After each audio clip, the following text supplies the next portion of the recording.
It has been relatively easy to identify that the markets have been in a consolidation stage over the last 3 or 4 days of trading, with the dojis and the drifting back toward the T line.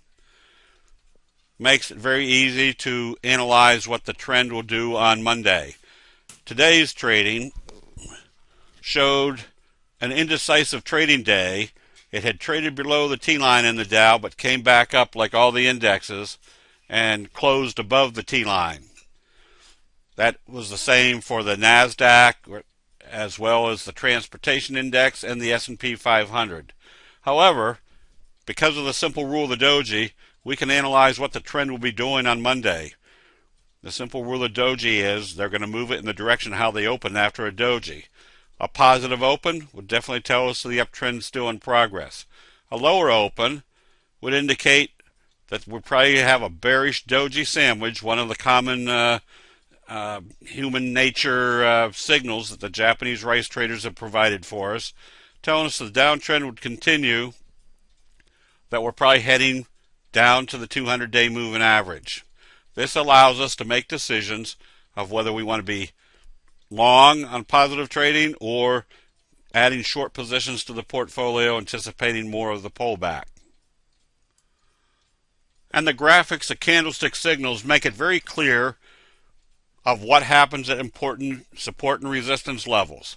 For example, our trade on live cattle, we could see where a doji in the overbought condition failing or showing indecision right here at a major resistance level told us that if it, with the simple doji rule, it's going to move in the direction how they open it the next day.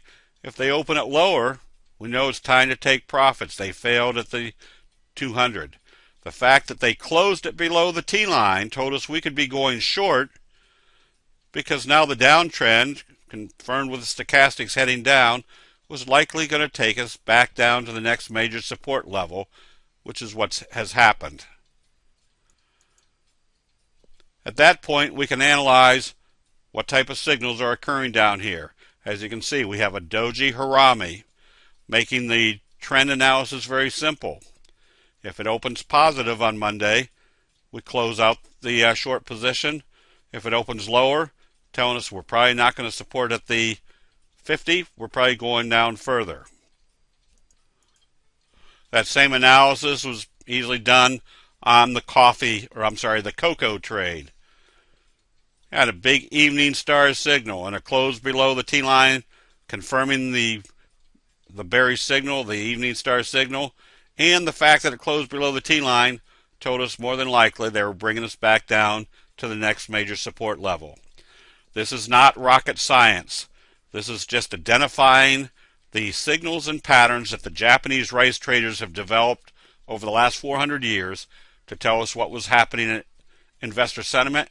And when you apply that to support and resistance levels, the probabilities of being in the right direction at the right time becomes extremely strong. That'll be it. We'll see you in the chat rooms.